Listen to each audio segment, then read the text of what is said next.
Soya కూర పెసరపప్పు. Soya కూర పెసరపప్పు అనమాట. పెసరపప్పు అందరికి ఆ టేస్ట్ వైజ్ చాలా నచ్చుతుంది అండి. సోయ కూర మాత్రమే కొద్దిగా ఆ టేస్ట్ నచ్చదు, కొద్దిగా వగరగా ఉంటుంది. సో వైజ్ ఆప్షన్ అనుకుంటున్నాను, ఎందుకంటే ఒక టేస్ట్ లెస్ని అండ్ టేస్ట్ని కలుపుతున్నావు కాబట్టి ఎలా వస్తుందో చూడాలి. ఓకే, ఇంగ్రీడియంట్స్ తెచ్చేస్తాను. ఓకే లాస్య, ఇంగ్రీడియంట్స్ తెచ్చేసాను. ఓకే, సో అన్నట్టు సోయ కూర తీసుకొచ్చేసావు అండ్ పెసరపప్పు నానబెట్టి తీసుకొచ్చాను. అవును.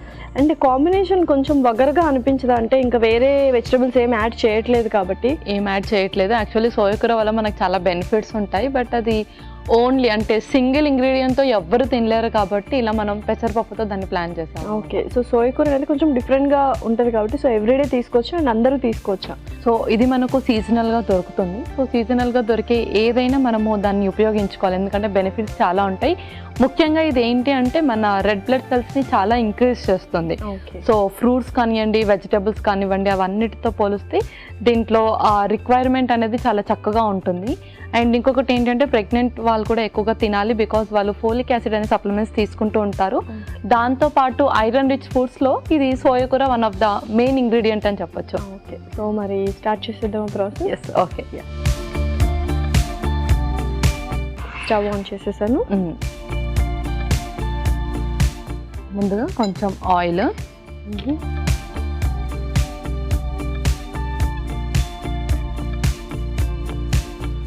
ఓకే, ఇంకొక స్పూన్ జీలకర్ర ఆవాలు, కొన్ని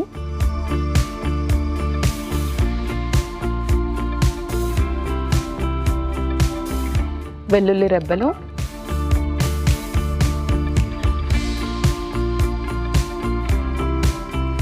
కరివేపాకు.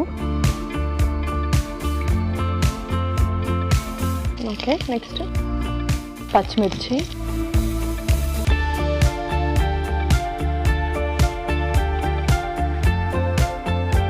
ఆ తర్వాత సోయ కూర.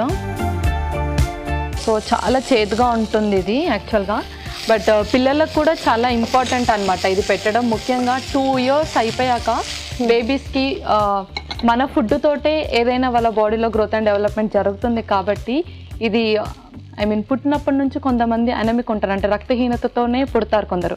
సో అలాంటి వాళ్ళకి 2 years అయిపోయాక ఈ ఫుడ్ పెట్టాలి. అలాంటప్పుడు కొంచెం బ్రౌన్ షుగర్ కానీ కొంచెం బెల్లం కానీ వేసి ఇవ్వచ్చు బేబీ. సో టేస్ట్ని బ్యాలెన్స్ చేస్తే చిన్నపిల్లలు తీసుకుంటారు. అవును. ఓకే, అండ్ ఇది యాక్చువల్గా సైడ్ డిష్ లాగా యూస్ చేయొచ్చు మనము, ఎందుకంటే మెయిన్ ఇంగ్రీడియంట్ ఏదైనా ఉన్నా మెయిన్ కోర్స్ చేసుకున్నా కూడా ఇది అలాగా, ఎందుకంటే కొంచెం ఎక్కువ న్యూట్రిషనల్ వాల్యూస్ ఉన్నాయి కాబట్టి. అండ్ ప్రిపరేషన్ కూడా చాలా తక్కువ టైమే పడుతుంది, ఎక్కువ కుకింగ్ టైం ఏం పట్టదు. Okay, perfect. నెక్స్ట్ మనం స్పైసెస్ యాడ్ చేద్దాం. కొంచెం ఉప్పు, ఆ తర్వాత కొంచెం పసుపు,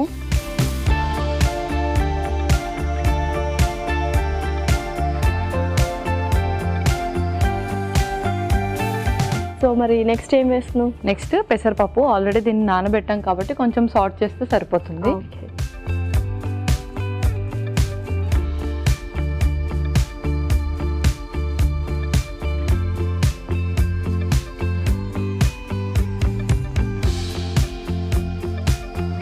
ఎలాగో పెసరపప్పు కొంచెం స్వీట్ టేస్ట్ అనేది ఇస్తుంది కాబట్టి ఆ వగరు ఏదైతే ఉందో సోయా కూరలో అది కొంచెం తగ్గించేస్తుంది, బ్యాలెన్స్ చేస్తుంది యాక్చువల్లీ. సో గుడ్ కాంబినేషన్ అని చెప్పవచ్చు. ఓకే, సో మోస్ట్లీ సోయా కూర వచ్చేసి నాన్ వెజ్లో ఎక్కువగా కాంబినేషన్ చేస్తూ తీసుకుంటూ ఉంటారు. సో వెజిటేరియన్స్ ఎక్కువగా దాల్స్లో అలా యూస్ చేయొచ్చు, బట్ ఇలా కూడా కొందరికి నచ్చలేదు అండ్ ఓన్లీ సోయా తీసుకోవాలనిపించినప్పుడు ఇది కొంచెం పెసరపప్పు ఏదైనా దాల్స్ జస్ట్ డ్రై రోస్ట్ చేసి దాన్ని పౌడర్ కొట్టి కూడా అందులో వేసేయచ్చు. ఓకే, సో అప్పుడు ఇంకా వగరు టేస్ట్ కూడా ఇంకా అస్సలు కనిపించదు అనమాట ఆ పౌడర్లో. Okay, perfect. సో నెక్స్ట్ ఇంకేంటి? నెక్స్ట్ ఇంకా 2 స్పైసెస్ ఉన్నాయి, అవి కూడా వేద్దాం. ఓకే, జీరా పౌడర్ కొంచెం, ఆ తర్వాత కొంచెం ధనియా పౌడర్ కూడా.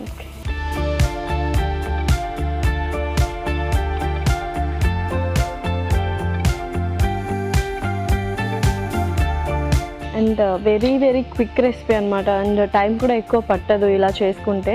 సో కాసేపు వేగనిద్దాం, ఆ ఫ్లేవర్స్ అన్నీ ఆ సోయా కూర అండ్ తర్వాత పెసరపప్పు కూడా పట్టాలి కదా ఫ్లేవర్స్. సో ఓకే పల్లవి, సో చక్కగా ఫ్రై అయిపోయింది, ఇంకా అంతే ఆల్మోస్ట్. ఇంకా మనం స్టవ్ ఆఫ్ చేసి సర్వ్ చేసేసుకుందాం.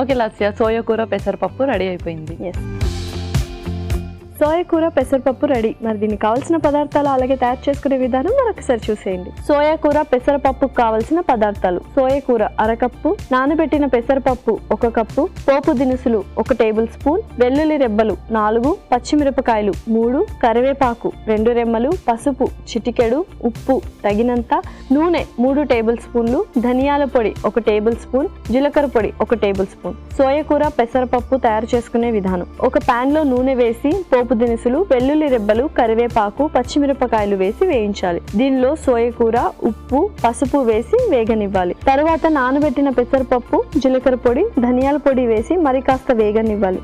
ఆపై సర్వింగ్ బౌల్లోకి తీసుకొని సర్వ్ చేసుకుంటే టేస్టీ సోయా కూర పెసరపప్పు రెడీ.